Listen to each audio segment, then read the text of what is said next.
Happy Wednesday, everybody, and welcome to Wooper Watch. Why am I don't know why I struggled to say Why? that. Where's your enthusiasm, man? Brighten up a little bit. It wasn't my Where's your Where's your zone? it wasn't really a lack of enthusiasm. I just I was trying to think of a funny way to say it, but then midway saying it, I just kind of fell asleep. I don't. What a great start to the episode. Hello everybody watching this on Spotify or YouTube, at home, on the plane, on the sea, in bed, at work. Can you tell we're recording this late? Can you Imagine tell? imagine you're in bed with your partner and you're like you're doing it and you just have us in the middle. Yeah, shout out to everybody currently fucking while listening to Wooper Watch. I hope you are having a great day. Are you wait, am I supposed to censor that or are we good now? I don't care anymore. I'm 18 now. I can get away with it. The joke is dead. Okay, cool. All right, guys. Sex first minute into the podcast. Woo! Shout out to it's official. They added sex to Wooper Watch. Let's go. The new patch update. Add it. It's the sex update. It's real. It's the type of thing that that you know that Earth Twitter account or whatever that tweets out like it's the Earth updates. Yeah, they tweet out like it's game development updates. It's just like over this. You know that one joke that people are going around about ages ago, where it was like the song that the guy has sex to, where it's like the beat. You know what I'm talking about? Yeah. just add that to the fucking video. Yeah, this is the sex update. Yeah, you can fuck to Wooper Watch now. Oh man, we should have uploaded this. Congrats. We should have uploaded this during Valentine's Day if it was gonna get so freaky. Oh damn, man. I didn't know. What Wooper Watch was Freaky Watch? Freaky Fratch? What does it? Freaky? No, I just think Freaky Watch sounds funnier.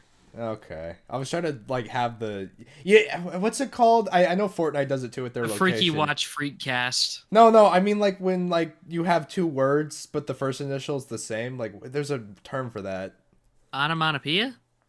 No, that's with three Is or that more. it? No, that's three or no, more words. No, onomatopoeia is the sounds you make when you imitate as a letter. Yeah. Oh my god! If you guys know, if you guys know, comment I below. I know what this is talking about, but the only thing I can think of is the Mario 64 level names, like Dry Dunes. You know what I'm saying? Yeah, and that's Lethal Lava Lands. That's exactly what I'm talking about. If you know what we're talking about, go comment down below because I take college and I do not pay attention in it. So clever alliteration, I guess. Yeah. So let's just cut to a how's life, man. How you doing? Life is it's interesting. I just finished my first quarter of 2024, and it was kind of rough. I got a paper got a paper in last second. You were literally on call. Yeah, I was like, guys, I need help, but I got it in. I'm gonna be it had some required things that were required on the paper that I just couldn't get in on time. But you know what? It's better to submit it than taking a 0. So I'll take that. Yeah, I wish I wasn't so busy where I had to do stuff like that. But you know what? It's okay. I'll move on. I'll still graduate in 2024. Wait, 2026. Sorry, my bad. It's 2024 right now. W's. Yeah. For me in life, I am doing both great and terribly at the same time. Like YouTube taking off, things are finally looking up on that, but I have the worst case of senioritis and the weirdest class schedule possible for this last segment of high school. So it's I'm bouncing back and forth constantly between we're so back and it's so over. Dude, balancing school, college, YouTube, and finding any personal me time is gonna be the death of me, dude. I'm trying. I want to play more Persona. I'm making maybe a couple hours of progress each week, because it's just I've been spread so thin. I don't want to be that guy who's oh, I've been through it, so I know. But once you get out of high school, you're never gonna find a good time to get free time. I'm sorry. Yeah, pretty much. It's never gonna happen. Yeah, because it's like what I actually would have a lot of free time, but unfortunately, I'm burdened with the case of having a creative mind who wants to talk about Pokemon for some reason. So that's what I spend most of my free time doing.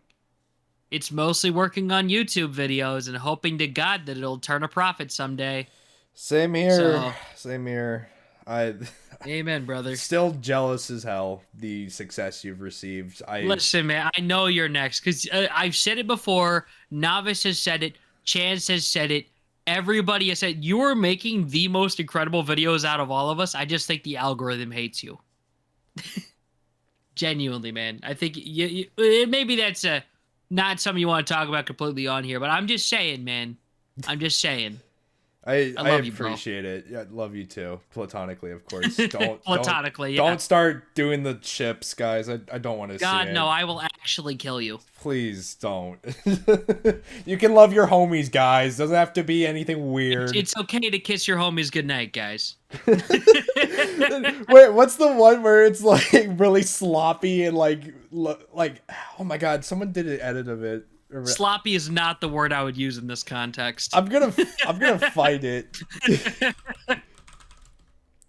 I don't know, man, but yeah. Oh my god, I found it. I found it. I found it. Oh my god. Oh my god, wait. Are we actually going to have to wait, who's editing? I don't know. No, who's it's editing me. this. No, it's this one. It's this. Oh, it's that one. Yeah. I know what you're talking about. I know what you're talking about now. That's the one where you kiss your homies goodnight. So true. So freaking true. I've seen an edit of Shiver and Fry doing that one. So oh my funny. god, so real. Where's the Pearl and Marina one? Do you just want to hop into side order right now? Oh while we're my thinking about it. God, I want to hop into side order. Okay, just talk about side order. Okay. So, all right, guys, side order. It is the direct sequel. Well, I keep saying direct, but like obviously events of Splatoon transpired in between Octo Expansion and Side Order. But basically, Side Order is a sequel to Octo Expansion. So screw you if you didn't play Octo Expansion. Ha! Take an L for missing Tragic. out. On, take an L for missing out on peak fiction. Anyway, so the premise of this is that Marina created the Memverse. And what happens here is, and like this, she goes into her little like dev diaries, which are like collectibles in this game. I'm trying not to go like spoil too much of it, but basically, I was gonna say maybe chill on, maybe don't like get a little too heavy-handed into the story. Maybe focus a little more on the gameplay. Of course. But basically, remember the mem cakes from Octo Expansion? Yeah. So Marina's trying to reverse engineer them and get them back to the Octolings that were sanitized in Octo Expansion. Basically, like return the memories of every like Octoling who's had their like soul taken away from them. That's kind of sick, actually. I kind of love that. Yeah, and that was the idea of it. For this like virtual reality world, you would have to climb this tower, and then by the end of it, you would be able to like get your memories back, and it was just a way to help out Octolings. And she was, by the way, she was doing this all during her tour. I obviously when Splatoon 3 first launched, Off the Hook dropped a couple of songs, and yeah, that was them on songs in the game, actually. Yeah, that was them on tour. And during that time, Marina, in her free time, was creating the metaverse. And I think that was interesting. Oh my god, Persona 5! Shut up. Dude, it's Agent 8's palace. No way! Oh my god, Persona 5! Yeah. Dancing in Starlight! It was a great segue, though. Yeah, you play as Agent 8, the protagonist from Octo Expansion. I'm glad that they brought him back. Really appreciated. And yeah, your goal is to just climb the tower, save Marina, because Marina somehow got trapped by the AI that she created, funny stuff. And yeah.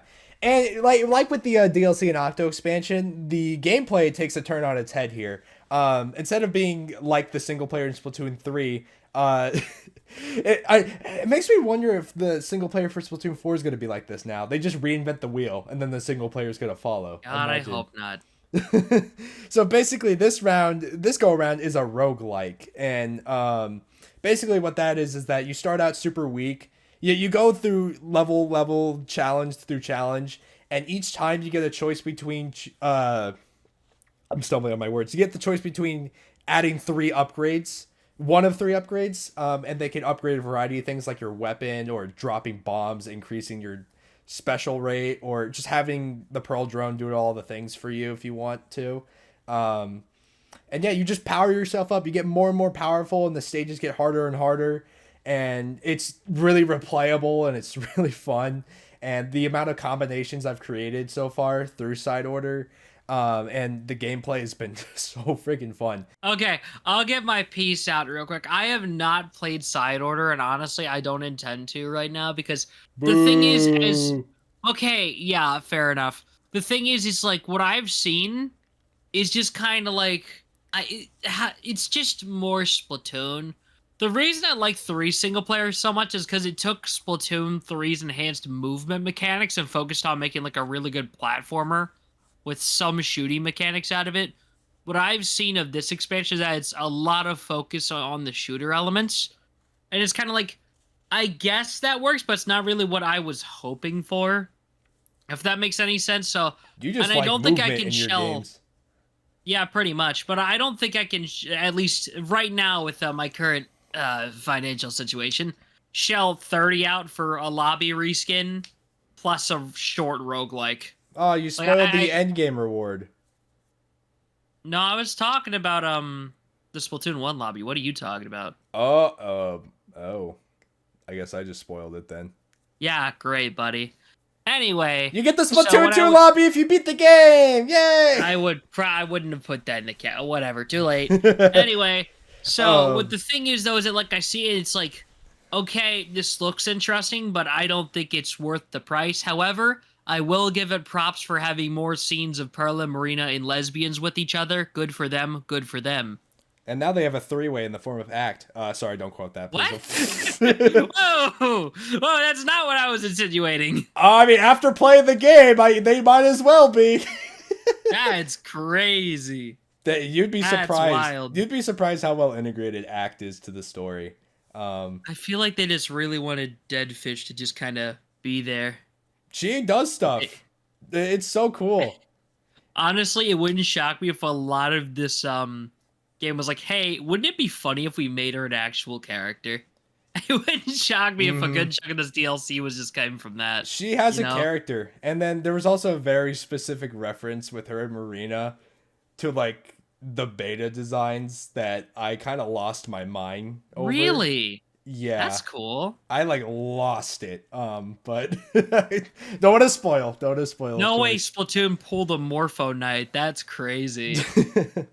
I was trying to remember. Is there more examples of like beta designs becoming characters in video games? I need more of that. That's kind of cool. Not that I can think of recent memory. It's a very specifically Nintendo thing that you'd think you'd see more of. Also, I want to point out how you mentioned how this DLC focuses more on the shooting aspect. Don't tell them there's a bunch of movement chips. I mean, yeah, I figured there would be. I've seen a few crazy clips on Twitter of people like, I saw one guy who had like put everything in, I guess, whatever the shotgun radius is for one of the umbrellas, and just wipe out an entire squad of dudes in one shot. I was like, okay, that's kind of cool. I'll give him credit for that. It's kind of metal. Yeah. Music's great. Literally, there was this one song where I genuinely thought that Marina's voice actor like peaked. I was like, what the hell is going on? Yo, more Perla Marina songs? Awesome sauce. Who could have guessed? Plenty. Huge news. This will be awesome. Because, listen, as much as I liked Splatoon 3's single-player campaign, a lot of the instruments were funny, but I kind of would have preferred just more vocal tracks. Is there, like, instrumental tracks in this one, too? Or Of course. What was it? The tracks are made by, in canon, made by Dead Fish again. A whole second album. Yeah, LFG. this technically is her second album. Huge. Yeah. The thing is, I'll probably just look up the lore on this later, but, like, I think it's pretty cool. I'll just wait for your video. You know what? I'll take that, because my video is going to feature the entire thing, so I will take that W. Oh, man. I don't know if I want to talk about this next part before we move on, but I also just because you have to like replay the game to like 100% it. You have to go up the tower multiple times. Do you just keep getting more lore with each completed run? Yeah, there's story. Things actually happen, and it's kind of funny. They said play the game 20 times if you want Splatoon lore. That's crazy. Yeah. Not even single player did that. It's so funny too because the final boss, like multiple things about it will like change in regards to like the post or like attack patterns, some attack patterns. The pre-battle like text will be different. Literally commenting on how many times you've been up and commenting on like you coming back and bullying him. For the love of God, get a life. This is the 6th time this week. Yeah. Or something. The freaking subheading, like you know how like the bosses have subheadings or whatever. Some of them will like change. It's so funny. Some of them like have the number of like times you've been up and fought him, and it's just, I wish I could get examples and better explain it, but it's so funny. It's just the usual Splatoon charm and the writing team just having a field day. It's so funny. Anyway, I'm sorry for going on so long about side order. Yeah, it's like the thing is, I know myself that whenever it comes to me in games, I will finish them. The credits will roll. I will add it to my list, and I will not come back to the game. Even if I tell myself, yeah, I'll do New Game Plus, I'll do another run with a different build, I just never do. So it's like, I know I'm going to drop $30 on this to do like maybe 2 runs tops and then dip, you know? It's actually 25. Whatever. What I'm actually curious though specifically is what's the fail state? Is it like you just have X amount of lives like in the single player? Or do you have like 5 attempts or? So you start off with 1 life, and you can upgrade it to upwards to 5 lives through pearls, and you get the pearls by either like dying, like doing a run, and whatever rewards you end up getting will equate to the amount of pearls you end up getting. Oh, okay. Or you can just unlock a shit ton of color chips, and color chips, each time you get one will give you more pearls. Oh, that's neat, I guess. Yeah. I decided to play the game like like an insane person and not upgrade anything. So I basically went through and I struggled a lot. The one life warrior. Yeah, it was hard. It was so hard. God, is it like what's it called? The last level of Splatoon 3, is it like that level difficult, or that level isn't hard? The secret one. No, I mean the secret one. The secret one in 3 isn't that hard. Yeah, but it was hard for me. So it took a couple streams. Yeah. Oh, I don't know if anybody cares. I don't know if you would consider this a spoiler. There is no Inner Agent 3 secret boss in this DLC. Wow. So that's unfortunate. Do not worry. There's not another. Okay, there is a challenge, but like it's not like a hidden boss. So my question is, where in Sam Hill is Agent 4? That's like the only Splatoon character to not show up again in 3. My God, I would love to talk about that, but that's a spoiler. Oh wait, whoa! Hold up. Now you got me dropping $25. Now I'm interested. You might be disappointed. Listen, but I think Agent 4 is funny. Agent 4 is a ADHD goblin, so I'm okay with this. I'll tell you. I'll tell you. We talked about this before. I'll tell you after, but yeah, they do. She is brought up. Yay! What do you mean brought up? I don't know. It's very vague. I don't know. I mean. Oh yeah, now you're playing coy after just spoiling the final boss. I didn't spoil it. I just talked about funny things with it. Yeah, whatever. All right. So now that you've gotten your funny side order out of the way, do we want to talk about the direct, the partner showcase? Oh yeah. I feel like we kind of have to. Whatever the sleep sound effect is. Honk shoe me. Yeah, that the thing is, there was a couple interesting things about this. I don't know where to start though. I do want to mention. I do want to real quickly mention. It is interesting that this direct ended up being mid because the last presents or partner direct was pretty damn good. So I don't know why they dropped the ball on this one. The thing is, I'll just talk about it now. The theory going around is that this was supposed to be a regular direct, but they just didn't have enough regular, like, actual first-party Nintendo stuff to make it work. Which Specifically, fair. They didn't have a one more thing at the end that I've heard people throwing around, or whatever it was, they decided it wasn't ready to be the one more thing, so they just already had, like, the contracts down for this. So like, screw it, we'll just turn it into a partner showcase, which is why you got like not Octo expansion, side order trailers on YouTube. And Yeah. a Princess Peach Showtime trailer also dropped on YouTube like just beforehand. Yeah. I mean, I don't mind that. It's just like looking at this is just strictly a partner showcase. Like the last one we had was pretty damn good. So I don't know why this one Yeah, also couldn't be that good for a partner. Like I'm not saying like, oh, no Mario bad, but like for a partner showcase, this was kind of just all right. I think it's because they're just kind of treading water till the Switch 2 comes out, because we know that's getting rumored for very early next year, or Mm. basically the very end of this year, which I'm going to be honest, I am so thankful that if the rumor are true that they delayed it to early 2025, because I don't have to save money and I can rely on Christmas funds that way. Hee hee hee ha. Yeah, but the rumor also is that's going to drop in March. I'm okay with that. I I can mean, just put my money aside. me Listen, too. I'm not a stranger to having $300 in cash sitting in my room. I've done it before. Wait, you're going to buy it in cash? Yeah, screw it. You're going to go up What do you think people are gonna do? Give me their credit card You're going to for go my up to birthday? a poor Target employee and be like, "Hey, I want this Nintendo Switch." Hands over like rolls of ones. I've done it before. I tortured those poor Toys R Us employees back in the day. I was a villain back then. You Rah! dick. Oh my goodness. You know we have to count the drawers when we're done, right?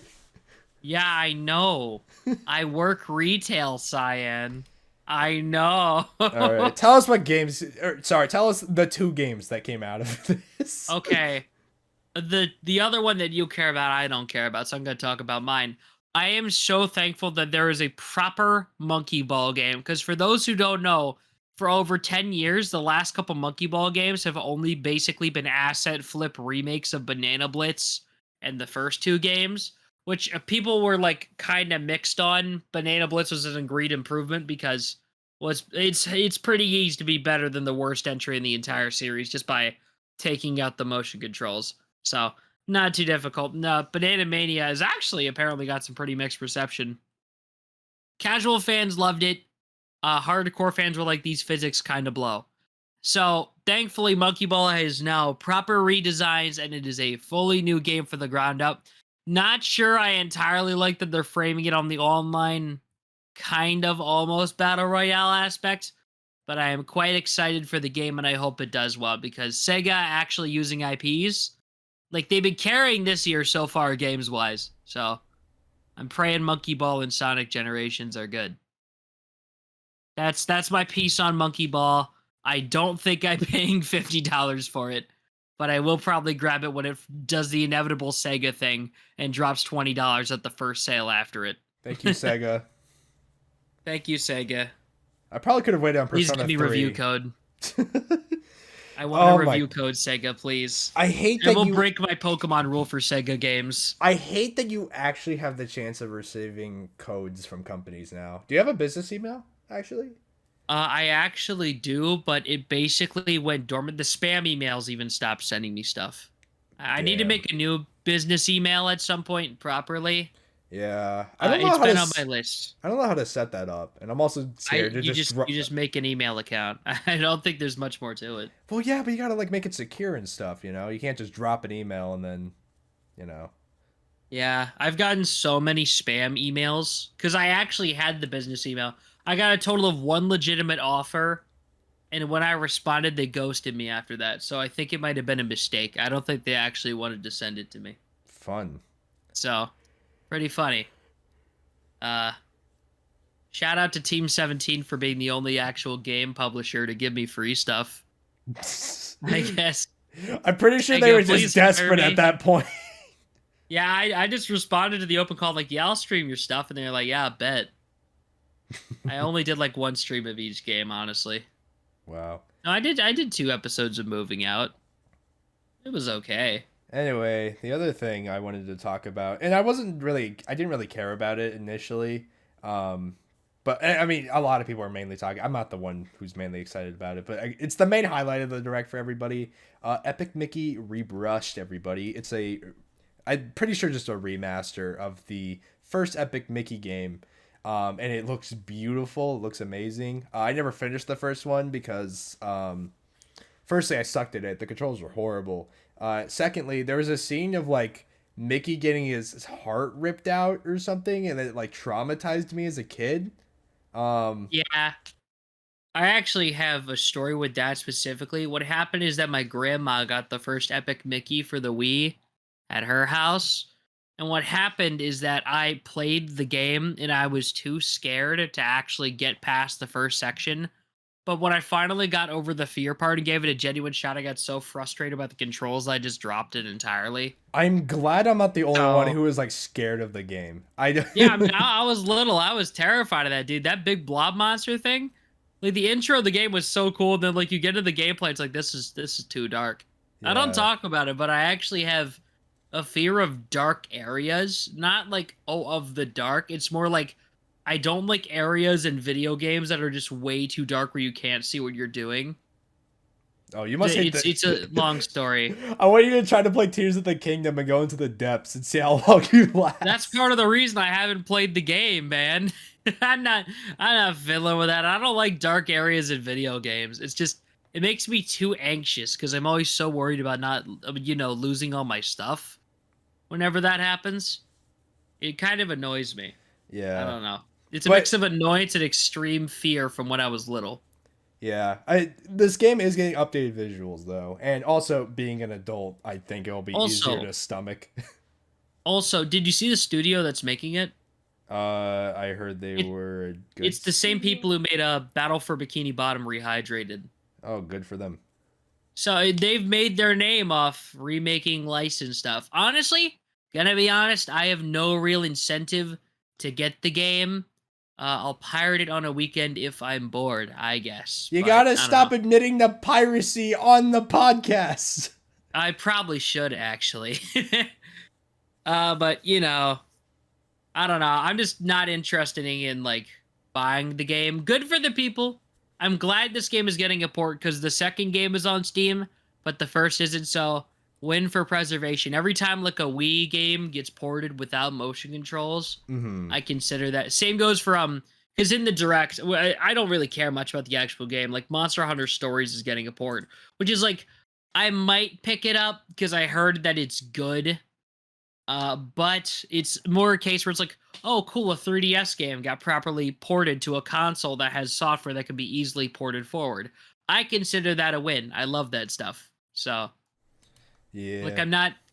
I don't really care for it. I'm not going to buy it, but I think it's neat.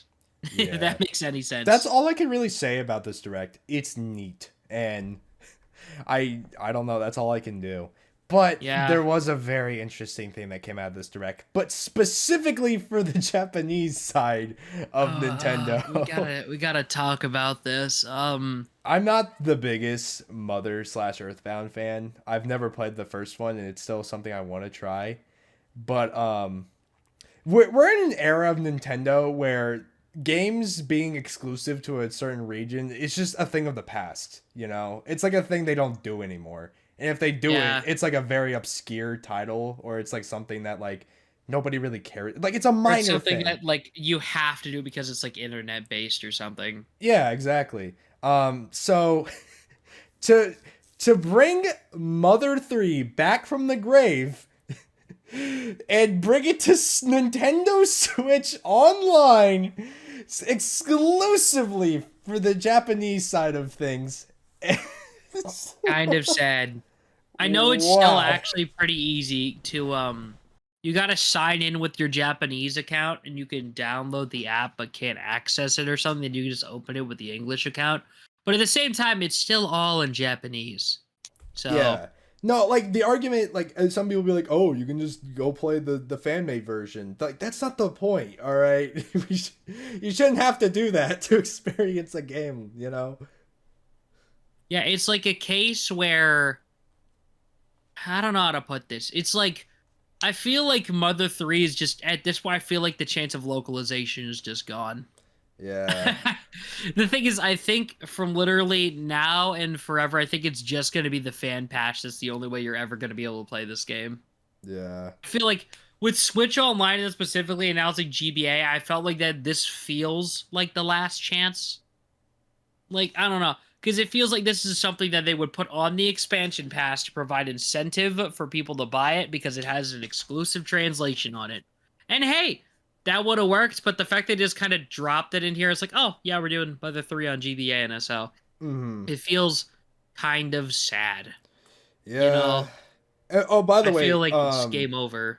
and I'm not like blaming anybody watching, but please do not go bother Reggie or any of the people who aren't involved at Nintendo. Like, Toy, right? The guy who directed the original. Yeah, it's not really up to them if the game gets localized anymore. It's up to the current Nintendo bigwigs. I just wanted to bring that up because Reggie made a tweet. He's like, because he's the one who's been joking about it a lot. So everyone's like, "Oh, Reggie, how dare you?" Like, it's not his fault. All right, I'm just as frustrated, but it's not Reggie's fault. And while we're on the topic of Virtual Console, actually, one of the things that I am very excited from the Direct, they dropped a bunch more Rareware games on NSL. They're labeled as by Xbox Game Studios, which is to a bigger discussion. But can y'all not dislike that trailer? I don't want to send the wrong message to Xbox, because I would like a new Killer Instinct game. Can you not dislike the only, dislike bomb the only shot that is had at new Killer Instinct news? I mean, over Mother 3, please. It's annoying. Maybe don't announce Mother 3 like that. Yeah, but like Killer Instinct did not need to catch strays like that. That game is actually kind of heat. I will say though, It's to play pretty good. devil's advocate though, I gotta say how funny it is to announce the Rare logo, like put the Rare logo, and then announce games that like, and no offense, nobody's ever heard of before. No, people know Killer Instinct. It was big back in the day. Though, like, you could make the NES and SNES games. Yeah, nobody knew. No, nobody. Well, NES games. Because they put, like, an NES game in there. It's like, I had never heard of that. I think I remember seeing that once opening Rare Replay and then never looking at it again. But the thing is, I feel like this leads into a larger conversation about how Xbox is kind of third party now. Like, kind of. They're still doing the Xbox thing, and especially with Game Pass. But it's kind of weird. Like, we know they've been putting their games on PC, but they just announced, like, 4 games that are going multiplayer. Like, Grounded was in the Nintendo Direct. Hi-Fi Rush was announced afterward. I know Sea of Thieves was also announced. I don't think any of them were given release dates. I know there was a 4th game, but I literally... I know it dropped on Switch, like... Wait, what was it? It was, Pentiment, I think. Yeah. It's just kind of interesting seeing Xbox is, like, kind of a third-party thing now. Mm-hmm. It's kind of weird. That's a great segue, because, yeah, wow. Yeah. Because here's the thing. I genuinely have more history with Xbox than I ever have with Sony, because I have never purchased an Xbox, but I've ended up with almost every generation of Xbox by chance. This is not a joke. Dude, I'm in the exact same boat, believe it or not. Like, I mean, okay, if you ask me now, I'll be like, yeah, I much prefer Sony. Even though they have like no exclusives. Like, I'm saying this as like I like the console. I'm not saying that like it's better than anything. I like it. It's smooth. I like its interface. I like playing games on it. Not saying it's a great console and it has exclusives or if there's any reason to buy it. But yeah, in terms of Xbox, like I've always like had an attachment to them. I always ended up with a console one way or another from them. I remember playing so many games from them. One of my favorite video games ever, Call of Duty Black Ops 2, I remember playing on the Xbox 360. But I'm also, like, even though I like them, like, I'm not shocked that they're going third plat. Like, I don't know anybody who owns a console or a Series X or a Series S from them. I don't know a single person. Yeah, for me, what happens is that, like, basically, like I said before, I always get my Xbox through chance. Both of my original Xbox systems were ones my dad had. We had to buy a second one to replace it when the first one croaked. But that was kind of like a childhood system for me. My 360 I got long after that console was already discontinued, but my uncle was like clearing stuff out. I was like, hey, you guys want this? And we just ended up with a 360 with a bunch of games, played a lot of Spelunky on that. And then my Xbox One S, I literally went out of a claw machine. So it's like, I mean, I don't know. I just keep ending up with Xboxes by chance, and it would not hold it above myself that I somehow win, like, a Series S from a giveaway or whatever. But, like, you know, I'm just saying in the case of, like, I've never went out of my way to buy an Xbox, but I have played a lot of Xbox stuff. Like I had Game Pass for a year, probably the most variety of games I have finished in a single year. And honestly, well, I'm glad I have a PS5 now because I'm finally going back and backtracking through some of the PS4 games I really wanted to play. You know, like Spider-Man, Persona before that one, Why did you multiplat, just say it like that? Spider-Man. But you know, I'm like glad I have a PS5 now, but at the same time, it's like I can't help but think, I could have gotten an Xbox, could have gotten Game Pass. Yeah, And then I wouldn't be a I Persona could have addict gotten now. one, but So like, it's not worth the investment like anymore. I don't know. I genuinely think that if you want to like just if you want to go and you just want to buy a console for games, say like you're trying to get back into gaming or whatever, I think Xbox is the absolute correct direction. Buy yourself a Series S and then just spend the 120 to get a full year of Game Pass Ultimate. That way you don't have to buy most new releases. You can just sit back and get into video games. That's how I see it, at least. So I think Xbox specifically has that if you're going pure value for money, I think it's completely worth it to get an Xbox system. You see what I'm saying, right? But then at that point, it's like, okay, well, Game Pass is on PC as well, so I mean. But the thing is, if you buy Ultimate, you also get the whole batch on PC too, which are typically worse PC ports. But, Yeah. you know, it is at least worth a thought. So, you know, you get where I'm coming from. I think Yeah. Xbox as a brand and as a console, it doesn't even really need to have exclusives anymore because it still has stuff like Starfield and that new Indiana Jones game, which I think is good that they at least have some console exclusives. I have a friend who's like, well, okay, that's also coming to Steam, but I have a friend losing their mind over that Indiana Jones game.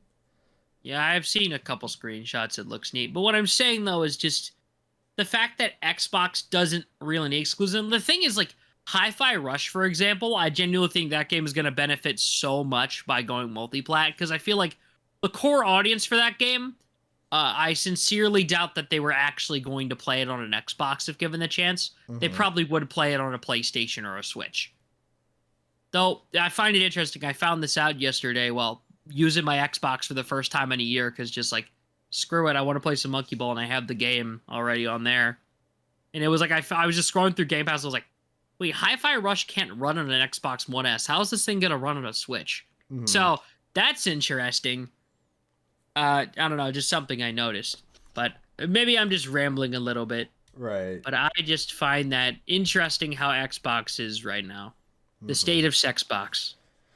Yeah. This next update. We're bringing that joke back. I feel like regardless of what happens to Xbox, I feel like any company having the discussion, at least it becoming public, having the discussion of if it's going third party is just not a good sign, regardless of what, and like, even if consoles still come out, like, I feel like it's just not a good discussion to have at all. Though I will say, if you're talking about the new Xbox flopping when it comes to like going third party, I've seen a lot of people compare it to the Dreamcast, and the thing is, I feel it's a very different situation. Because with the Dreamcast in that era, they're specifically in trouble because Sony was doing so well. But we're in a current year where I know Sony did like a finance report. They're like, yeah, the PS5 is selling less good than expected. And also said that they were dropping no major third-party sequels first-party sequels for the entire calendar year. So I don't know why they're not shocked the PS5 is selling, but I digress. I think the entire industry, basically except Nintendo, is struggling right now. So I don't think this is a case of, oh, they're so far behind, they're going to fall out of business, and more, you know, we're just going to expand our reach. Because, like, here's the thing. They're not failing in the business department. Like, they're fine. Oh, certainly not. Because the thing is, they basically created the ultimate subscription model to make infinite money. Oh, I thought you were talking about Sony. I was like, they're fine right now. No, I'm talking about Xbox. They've got, like, they have enough Game Pass subscribers that even if they don't use their Xbox, they are probably still making money off them. Maybe it's a little much, but the thing is, by basically putting their stuff on other platforms where you have to buy them, they'll still make the sales off the game. And then the loyal subscribers on the Xbox that are buying all your Xbox merch and all that, you still have that audience. Yeah. So I think Xbox is, honestly, you could argue more secure than Sony. I wouldn't actually say they are, but there is an argument that they are stronger than what people are framing them as, you know? Well, like, I don't know. It's weird because, like, I mean, they're strong in the game department, but the console they got no point of having. Like, there's no. I mean, I guess there's no reason to go buy an Xbox. Like, thing is, Xbox's biggest exclusive is Game Pass. Exactly, yeah. But Which, I mean, is both a blessing and a curse. Yeah. Because, like, the people who are buying your system are not buying each $60 game release. But the thing is, the way I kind of see the state of Xbox right now is, like, you meet up with a friend after not seeing them for, like, a year and a half, and they're just running a lot of part-time jobs now. Instead of having, like, one full-time job, they have, like, 6 part-time jobs they're bouncing between each day of the week. You know what I'm saying? No, because I don't have friends like that. All my friends play video games. This is hard. I don't either. I don't actually either, but I'm just saying it as a comparison. It's like just bumping into somebody you haven't seen in a long time, and they have a dozen part-time jobs. They're financially stable. They're just spread really thin. You know what I'm saying? If that makes any sense. And then you give your describe. buddy an Xbox, and wow, he's suddenly in gaming. The thing he doesn't have any time for. Yeah, that's not the point I'm making. Whatever. I'm just saying diversifying is a win, and I hope this actually does benefit them, but doesn't make them like, oh yeah, let's drop it, because no, they're stupid if they do. I don't know. And then also there's the conversation with Nintendo. You know, I think they could go one more year, even after 24, without a new console. Just because everybody else is in shambles. Yeah, because the Switch also has the bonus of being cheaper than the other versions, and I feel like they could literally just give the main Switch model the price drop to $250 and it'd probably sell gangbusters. They could go. I know nobody wants to hear it. If they really wanted to, they could go one more year. I'd be okay with it. Me too. Specifically, that's in the the funny case part. It's like, I'm going into college and I'm going to Japan. Can you guys give me like a year to sort my finances before I like magically poof up $300? Mm-hmm. $400 if the rumors are true. Nobody wants to hear that, but like, I like. There's some games I want to see run better on the Switch, but like, I don't know. I love all the things I can do on my Switch right now. Like, I don't know. I mean, I guess, yeah. It's like a case where I feel like Nintendo will live regardless. But the thing is, they're the kings. They're never going down. Yeah, pretty much. Because the thing is with Nintendo is the case that their games physically cannot be ported to other consoles, except, I mean, debatably a PS5. You could probably get Mario 3D World running on that. Yeah. Because a lot of them specifically rely on Nintendo exclusive hardware, where they're doing things only Nintendo can do. It's so funny. I remember being bullied and like, this is like a podcast for another day, but like, I remember being bullied so much in elementary and middle school for like liking Nintendo. Guess who's laughing now? Jesus Christ, this company won't Guess die. Whose console is failing, I say as I look at my PS5 and kick it in the Literally, ribs. this company will not die, no matter what you do. Like, oh my goodness. Nintendo's like a roach, but the roach is like just chill like that. And he's also throwing a rave at your mom's house every other weekend. With the lightsaber roaches, that gif.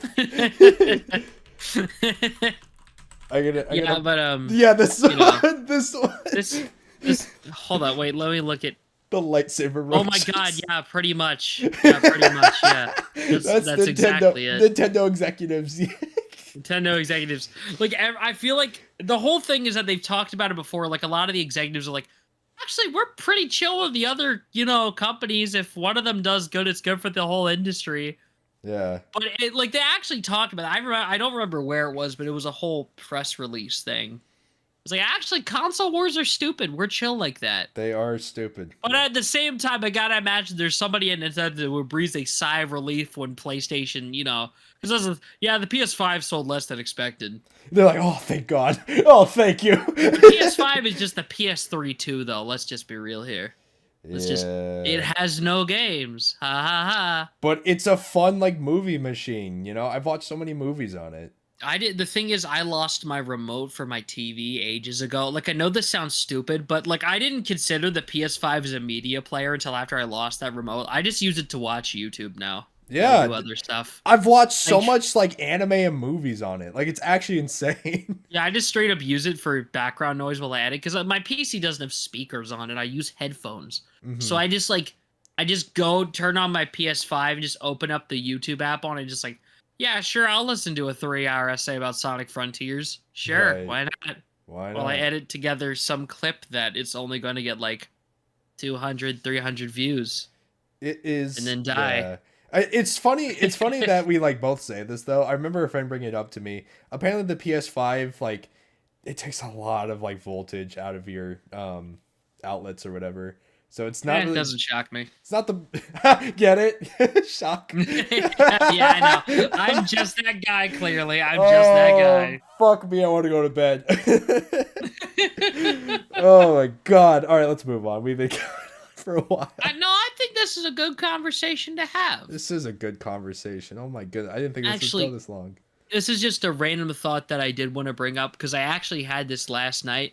My favorite part of the current generation of Nintendo consoles is that specifically because they're porting a lot of old games. Mm, Because the thing is, before this point, all the hardware was like very specific. Like PS2 games, even though they seem very basic on the interior, they rely a lot on the internal console parts. mm-hmm. The thing is, we finally reached a point with gaming that a lot of the consoles are just close enough to get, like, they're still obviously running on specialized hardware. Like the Switch is still running on a very specialized set of stuff, so you can put it on both the TV and on the go. But the thing is, they are just homogenized enough that you can easily move games between platforms. So I feel like we've reached a point where games can finally keep getting ported forward. Like, as Which, much as I miss the DS era, those games are yeah, impossible to port. Like, did you see the workarounds they did for the Mega Man Z and Zero and ZX collection or whatever? I Dude, have, I the have, pause menus basically are the pause screen, the bottom screen. It's kind of all over the place. yeah, I've not seen them, but like, I can attest to it. I've been trying to get Kid Icarus, Uprising to work on an emulator for a eventual. I want to do one of those. I played the entirety of Kid Icarus Uprising before the 3DS. What is it like? Online, Guys, yeah, before the 3DS dies officially. I can't get it to work, so I've modded my 3DS, and I think I'm good to go now. yeah. But yeah, dude, 3DS and Wii U games. Oh my fuck, dude. Oh Yeah. my god. Like I can get Wii games to work. Like I mean, some of them are just bullshit, but like I can get some of them to work. Mm-hmm. Wii U 3DS. Oh my god. I'm sorry, Nintendo. Like I love you. I love your gimmicks. They're funny sometimes, but please just be a Switch. Just be normal, Yeah, please. like, listen, I am the number one person who will champion dual screen gaming till the day I die. But Yeah. I will specifically say that I appreciate us having a single screen generation. Because, like, here's the thing. If you specifically look at Mario 3D World plus Bowser's Fury or whatever, the Hmm. only thing in that game that is incredibly hardware specific to the Switch is using gyro. And the Hmm. thing is, motion controls are probably just a thing that a lot of consoles are just gonna have from now on. It's not Like, even. It's not even the a thing is, hard the thing. PlayStation 5 controller doesn't, I don't even think it, like, uses gyro for a lot of games, but it still Yeah. has the function. I was gonna say It's it's not not like even it's that not hard. there. It's not even that hard to implement at all. And even then, it's pretty easy to make workarounds for stuff like that. So I like that they're making single screen friendly versions of some of these older games. Like, Nintendo could easily just port Mario Kart 8 to the next console without any problems. Like, 3 years Mhm. down the line, they could sell Mario Kart 8 again for like $20 on its own. Shh, don't tell them. You're gonna piss off the Mario Kart No, fans who think Mario Kart 9's the thing we need right now. well, obviously, I think we do need the sequel, but I'm saying, like, they have made easily port forward versions. That's why I'm glad they remake a lot of GameCube games. Stuff like, basically, NES and SNES emulation is pretty much perfected, but like, Yeah. a lot of these Wii, DS, 3DS, like, these are games that will need remakes eventually to be able to be ported. Like, everyone gives a lot of flack to Super Mario 3D All-Stars, but it did make a version of Mario Galaxy that they could literally just rip and put on whatever virtual console sources in the Yeah. future, you know? Like, I will give them credit for that. I think that is very good. I mean, even though I can do that in like 2 seconds, but good job, I guess. Well, obviously, I'm saying, like, not the fact that, like, oh, yeah, you have to set up its own dedicated emulator on the console. I'm saying, like, you can just natively port them. That's what I'm saying. Yeah, that makes sense. So I think All Stars runs on a specialized emulator, but Mario whatever. Galaxy specifically is a ROM. The other two, I think they did something else with it. Yeah, but you get what I'm saying. At least they just have an easy version they can just rip, change a couple files, couple of file names, and you're good. Yeah. It's It's like they literally just changed a the stuff there ROM. so like can't use the Mii's anymore, so they took out the Wii specific features. Which I Yeah. guess you could say is kind of scrubbing it of some of its charm, but you know. It's literally just a ROM with updated textures, which is what I did for my Galaxy 2 video, and it took me an hour. Yeah, it's you get what I'm saying though. At least the Switch generation will fall. We have finally reached a point where game preservation will not be as bad as long as companies stop delisting things. Yeah, that's a whole other like conversation for sure. Video game preservation is not like yeah. Video game preservation is not like movies, books, and TV shows. Like it is so much harder to preserve. There's so much that goes into it. There's so much you gotta store. There's so much like different controls. So many games have very specific things, and then oh man, and this is another discussion. It really pisses me off, and for franchises like Splatoon, like it's hard. It's a double-edged sword for me. Like games that are like exclusively online or like have multiple achievements or things that are locked specifically in online, and That's the only hard difficulty for this generation, basically. and with like the amount of like content and value you get out of a game that will eventually forever be gone once the online is removed from a game. Like, I feel like Fortnite has reached a state of perpetuity where it will never die, but there Yeah. is a non-zero possibility that the game does shut down. Do you know how many hours I put? I have put like 150 hours, granted, mostly idling in Only Lego Fortnite, 150? but that's specifically on my PS5. I was gonna Over the only last 150. I got like 4,000 hours on it. Get on my To be level. fair, a lot of that is just grinding out that OG pass. That was not worth doing in like a couple nights. But you get what I'm saying. Yeah. It's like a case of like put a lot of time into that, you know? Yeah. So because the thing is we're actually losing really good games because Rumbleverse, that was a game that came out and I only like I had seen trailers of it. And I'm like, well, that looks interesting, I guess, but I never gave it the time of day. And then what happened is I saw a really good post-mortem video. And they were actually describing the gameplay that wasn't really evident in the trailers. I'm like, I would have loved this game. And I feel terrible now that I missed that chance. Like, Knockout City, remember that dodgeball game? Dude, yeah. I wanted to loved try that game. it. I love Knockout City so much, but it shut down because nobody was playing. Which, I mean, yeah, it was kind of the live service game flavor of the week. But, like, at the same time, that game was really solid gameplay-wise. And, like, I wish they genuinely, instead of doing a live service, had a multiplayer online mode in a single-player game. That's what I wish they had. Like, at least, you know that Foam Stars game that Square Enix was pushing? I know he did, like, a video on it. Yeah. Listen, that game is going to shut down, and it's going to kind of blow. But at least they included an entire single-player campaign in there so the mechanics are not lost forever. You know what I'm saying? No, but even including the single player campaign, like it I know It wasn't good. I played a couple missions and kind of sucked. Yeah. But you get what I'm saying. like, and I know nothing lasts forever. Like I no matter how hard someone tries, you can't just get the online servers for something to like last forever. Like it's gonna forever rely on the support of the people. And for games like Fortnite, like I'm gonna be honest, I'm gonna be in my 40s and that game's still gonna be up. Like I feel like once a live service game has gone on for 6 years with constant updates and continuing to increase player counts, I feel like you've gone beyond the fact of being a live service game. I think that's just people's life now. I mean, there's a reason it's League just of part of Legends is still going on to this day, even though that's a different For better kind or of thing. for worse. Yeah, I have full faith. Maybe there's one live service game I'm okay with losing. Maybe there's just one. Is it a live service? I've never played before. It technically is because it's always online. Okay. Yeah, no, I don't see Fortnite ever going down. And as much as I love Fortnite, holy shit, dude. And again, another podcast, but like Fortnite has ruined gaming. I swear to God, the amount of games that have come out and like just fail because they're all live service and they all think they can cash in on Fortnite. They're just not that guy. Because the thing is that Fortnite worked because I had like a lot of genuine heart and passion. And it's like the free-to-play stuff came out of a literal point of desperation in the development cycle. Yeah. For the game to take off. And then it just kind of worked. That was literally a stroke of luck. That was lightning in a bottle. Mm-hmm. There's a reason there's never been another Roblox. Not Roblox. Roblox. There's never been I misspoke. There's never been another Minecraft, and its only competitor is like Roblox. That's like the closest comparison. Terraria But even as then, that's well. in a completely different genre. Terraria is living on its own merits, honestly, and even then, I feel like it's so different from Minecraft that's a whole other thing for another day. Yeah.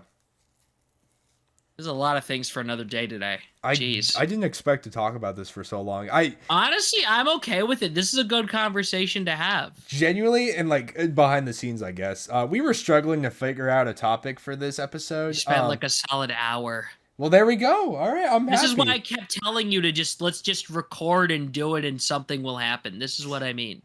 I don't know. Sometimes something won't happen, and then it's like, Well, it's magic magic, in the air. You want to know. talk about Octopath? Dude, I love Octopath Traveler. Guys, my game of the year from I 20 don't Thunderstrike. Plow. Oh. Okay, fine. You can say your thing. You can say the thing. Yay, guys, Octopath Traveler 2 is a year old now. It can now wait, what do 1-year-old babies do? Cry? Yeah, I can cry now. Yeah. Yeah, it's its 1-year anniversary. This is my advertisement moment where I be like, hey guys, go play the game because it's good. But yeah, obviously just bringing that up wouldn't be that major of news, but I do want to bring it up because they finally put the soundtrack on most music streaming platforms, and oh my god, it's like the best soundtrack I've ever listened to.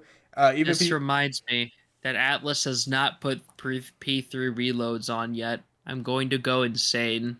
It'd be like that. Yeah, But even you had to wait like a year. That's tragic. yeah, I don't know why it took him so long. But yeah, even if you guys don't plan on playing the game, like listen to the OST. It's really good. I think it's a 10 out of 10. Yeah, 10. I'll go 10 out of 10. It's really good. Pretty much every track from it is really good.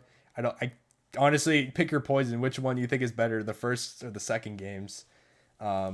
Yeah, it's on Spotify now. You can listen to it, including this podcast you're currently listening to. Yo, no freaking way, dude. Shout out to Wooper Watch. Rate 5-star. Like and Yeah, retweet. a perfect segue. Literally patting myself on the back for that one. You might just be that guy. Oh, right, because we forgot to mention this and we're talking about Spotify, which is technically music. Lady Gaga is in Fortnite. All right, that's enough of that. That's enough of that. Oh, Oh, wait, actually, I want to say that I finally got a chance to play with the TMNT weapons and stuff. I just kind of hammered out that pass. Very cool nice. event. I Very think it is cool. fun. And I think that the next Fortnite mode should be an actual fighting game because these animators are clearly capable of cooking with actual like melee attacks. I want them to just make a whole mode of that. Let the Fortnite team pull a Project L and make a 2D fighter, please. I want a mode That would that be cool. I want a mode that actually includes the sorry, this is pipe dream, but like a mode that just includes all the collab mythics. Because holy fuck, man, how do you add all these? Honestly, I'm shocked they haven't because I'm guessing the mythics might actually be part of the contract for the They game that they can are, only yeah. be in when the skins are in the shop. But at the same time, if I could just have a moment where I can just jump through Goku's Kamehameha playing as Ryu using the Sai using Raphael's Sai from TMNT and like stab a dude, that'd be cool. Yeah. I think that'd be fun. Before we move on from Fortnite, I do also want to mention we are starting to get a little. I don't want to say event because there's no event going on, but the little like Tidbits? teasers for the next season. Leakers have found a giant lava hand coming out of the what's the new retail row called? I forgot what it's called. Greasy Grove? No, 2? that's not that's I said retail row. Or not Retail Row No, 3. not retail. Risky. What's the new risky called? IDK. Okay, I don't remember. the POI in the middle. Greek one. Yeah, the POI in the middle, I think Rusty Reels, whatever. The POI in the middle of the map, there's apparently going to be a lava hand coming out of it, and it's going to be holding a chest or whatever, and it's basically a teaser for the next season. I don't know when it's going to happen, but it's supposed to be, next season is supposed to be like a Greek god themed season. I'm chill with that. I'm shocked they haven't done it yet, actually. Yeah. I'm surprised it took so long. Which I bring it up because I think it's kind of cool we're getting like bigger leaks like this. It's been a while since like something like this has happened to the map. It happened to a Fortnite map in a while. So I thought it was pretty cool. I don't know when. I think Sorry. I was gonna say I just want to specifically say because I saw a lot of the skins for it already. I think Odyssey looks kind of mid, but I'm hoping that Cerberus one is on the battle pass. You won't catch me dead using a furry skin, but I do think it's kind of cool that they turned the Cerberus into a skin. I hope we think get. that's neat. I hope we get. Persona. Is Joker's persona Arsene like Lupin a Greek god? No, that's Damn a it! French literary character. Fuck! Sorry. Actually, if you go through the lore of Persona 3 specifically, a lot of their dudes are actually Greek gods. A lot of their personas are Greek gods. Well, there we go. Dude, yo, Orpheus skin? I know, maybe? Caesar, Actually, I know. now that I think about it, this would unironically make the most sense to be the collabs, the season with the Persona collab in it if they do 3. That would actually make a lot of sense. There we go. Up. You could just make a joke in the trailer. It's like Orpheus, and then just like the actual Orpheus skin shows up. The Orpheus skin? I don't know. You're not gonna add Persona, Makoto? like a completely Yuki? Unrelated dude named Orpheus. You You're know gonna, what I'm saying. You're not gonna make Orpheus a back blink? You're just gonna straight up add Orpheus? No, I mean, if you actually had me make hypothetical Persona skins, I would actually make the Personas a built-in emote. You're that or a mythic. I was gonna say, you're gonna make Makoto Yuki won't be playable? It's just his persona? No, I was saying the joke, like, have an actual, like, thing based off the Greek guy Orpheus. And have the joke be, he goes, Orpheus! And then just the regular dude named Orpheus shows up. That's what I'm saying. Oh, that I don't know. Funny. Yeah. I might be waffling. Maybe a little. Maybe a lot. Anyway, our final news to close this out. Which is gonna be too late by the time this podcast comes up, but I wanted to bring it up anyway. Pokemon Presents, guys. I'm not dude, I have no expectations going into it, which is probably a good thing. Okay, kind of a hot take, just probably because I want something else compared to what we're all speculating. But like the main thing, like usually because they reveal a main game or whatever, I want them to just straight up not announce a main game and they just announce like a remake of like, I don't fucking know, Pokepark 3. Announce that's your major game this year, Pokepark 3. I'd be okay with that. I'd be fine with that. I would pay $60 up front for Pokepark 3. Please let that be your major game this year. Let's just do that instead. The thing is, I feel like this Pokemon Presents is the most unclear we've ever been going into. Because, like, last time we knew, oh, yeah, we're probably getting a DLC. Before that, we're like, oh, yeah, we're probably getting the new generation. But, like, this year, it's kind of a complete toss-up because they have given, like, everyone already kind of inferred that, okay, Black and White remakes are next on the list, but technically Johto would come first. And they've given equal hints to both. So it's like, it's a complete toss because, like, are we getting both? Are we getting one? And the thing is with Black and White, it is specifically the generation that has the most contention when it comes to remakes.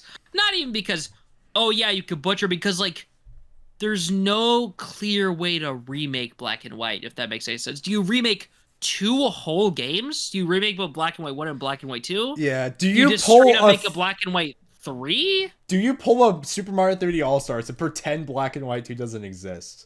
Like, I mean, they could do that. They could just remake the first one. They could just straight up make a 3 and just forego remaking it. Like, I feel like that's actually almost more on the table than remaking both games. Because the thing is, but at the same time, it's like, what if they're doing a Let's Go Johto kind of thing, where it's a weird experimental Johto game, or they could be doing a Legends Johto or a Legends Unova, because there are just too many options on the plate that, like, I'm specifically avoiding leaks, by the way. So what I'm saying right now, I have no idea that if there is a leak, I'm saying this completely unaware of what's going to happen. Because this probably comes out, like Cyanize said before we record, like the day after, I think, right? Yeah.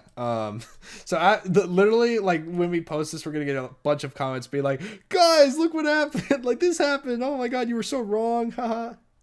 I'm going to make my prediction right now. I think that it is going to be a Unova game, but I'm going to be non-specific because I think we are getting something Unova, which I think would be funnier if I say it like this and we end up getting Johto first, because that HGSS technically does come next chronologically. But, you know, because technically they kind of did yellow, but that was weird. It was kind of out of order, but technically after Hoenn came Fire Red and Leaf Green, and then they did Yellow, but it was another Kanto game. So I think it actually makes more sense for them to do Johto. Personally, I hope they do Johto this year, and then do Black and White next year for the 15th anniversary of that game, just to stall Gen 10 longer. But, you know, just ideas. They do a remake every other generation, so... And this is probably just me being like, anything, so they don't touch Gen 5. But, it would be interesting if we do get something Gen 5 related, in this Presents, because then they're breaking that rule. The thing is, I feel like there is literally no way that we actually do, because, hold up, I gotta check, when is the next anniversary year for Pokemon? Hold up. Pokemon Red and Blue, no, specifically Green, release date. Yeah, that was 96. What my guess is that, you know how I said they could spread out Johto and then Unova? You know what I'm saying? That they could totally drag on Gen 9 for both the calendar year for like 2024, and we get like Johto at the end of this year, then Black and White at the end of next year, so they can do, because I feel like it honestly makes more sense for them to do Generation 10 as the big thing for the 30th anniversary. Like, that honestly makes more sense to me, you know? So I feel like the theory of them dragging it on for 2 years is plausible.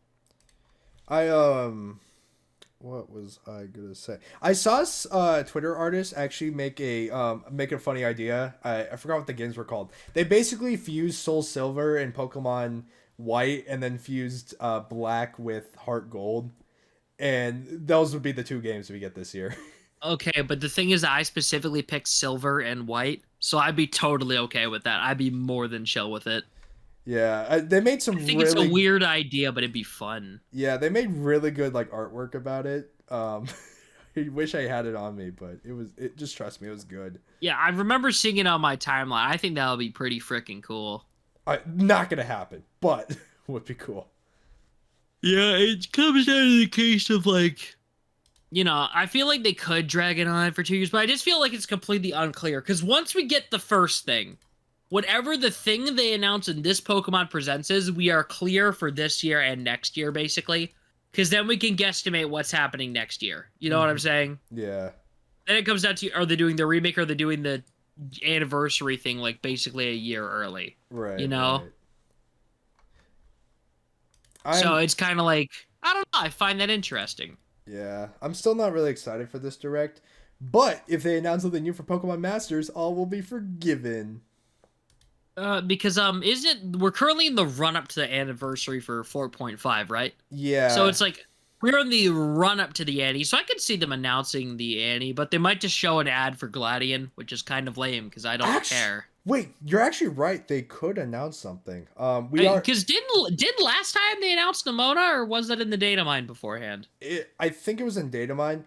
Here's the thing. By the time the Direct happens, either on the day of, or either the night before, like literally the night before, like couple hours before the Present starts, or like a day before, we could get a data mine for Pokemon Masters. And you know what? There's a part of me that hopes that they've learned their lesson of putting out the data mine just beforehand, and instead drop the update literally like 5 minutes before the Direct, so it's still updating while the thing happens. You know what I mean? Right. Because the thing is, as much as I like the data mines, maybe I'll just go ahead and be surprised. Yeah. So I don't know. It could go either way. I'm gonna look at them regardless. I have fun doing it. Yeah, I mean, honestly, because the thing is, for those who don't know, which you obviously don't, usually when data mines happen, me and Cyan are either in call or actively texting about it. Yeah. So I'll probably just do that anyway. We get so excited about it. We come together whenever they have. We're like, dude. Listen, last time when they dropped the Candace and Darmanitan, Cyan was like, "This is the most mid update of all time." Then I saw Darmanitan pop up in the chat, and I literally started screaming. It was a fun experience, though. And in case anyone was curious that didn't check my Twitter feed, I did pull it. So I'm happy. I didn't even have to spend all my gems. So I've already like maxed her out and gave her like the roll cake and all that. So This is because I'm insane. Please do not follow my footsteps. Do not be like me. Do not invest in a physical ice type striker. That's not a good idea. Hey, maybe if you know how to actually play the game properly. Maybe if I had any ice zone unit, which I don't. Yeah. I'll probably grab Iridia whenever they rerun that. Which it wouldn't shock me if they actually announced Iridia rerun. I'd be chill with that. Yeah, they did announce that standard banners should be updated pretty soon with all the like recent units. So you can pull her on the Sinnoh banner, I would imagine, with the Sinnoh tickets. God, I hope so. Because what they did for the 100 pair scout is that they added in a bunch of the fair units. Like they added in reasonably a lot of units that should have just been regular and not fair. Like I don't think Iono and Grusha needed to be fair units. You know what I'm saying? Yeah. Like I'm glad that they just kind of put them in the regular pool for that. Well, I think that's a W. I feel like they realize that no one's gonna pull on standard banners, so when you announce a new character, they have to make them fair, so that way players are like, "Ooh, 10% chance to get a 5-star, might as well." Yeah, I feel like that's because nobody's pulling on the Bears anymore. But so I think they should just go through and like, stuff like, what's it called? Like I don't think the original Cynthia. I know she's like they just tossed the regular Cynthia all. Yeah. Like, she has, because she's in the Lodge, she sometimes shows up in the Lodge Scout. But, like, I feel like you should just put that in the regular Scout. Like, Signasuit Red doesn't need to be a fair anymore. You get one for literally free. So I mean, it's like... There's the arguments in anniversary unit. Well, I mean, yeah, I guess. But still. Anyway, I haven't done my 10 pull for the day, so I'm just gonna do it right now. The free 10 pull thing. All right. I'm just doing it right now. I'll close it out while he does that. Thank you all for watching. If you like this video or podcast, be sure to give us 5 stars on Spotify. If you're watching I got on YouTube, Plumeria again. That's like my 15th Plumeria. This is the one unit I literally could go my entire life without seeing again. That is fucking hilarious. Anyway, I hate this game. If you're watching on YouTube, be sure to like and subscribe. Any closing thoughts? This will be up after Pokemon Day, but if I'm going to make assumptions, say they are going to make an actual announcement for Master instead of having a data mine, I think it would be really funny if they did another Pikachu. Mm-hmm. I hope they don't, but I think it would be funny. Yeah. I want that on the record. I have nothing else. I'm going to go to sleep because I have to get up early for work tomorrow. Actually, right. I might finish editing a video. I don't know. Who knows? Good night. End the video. Bye. Bye.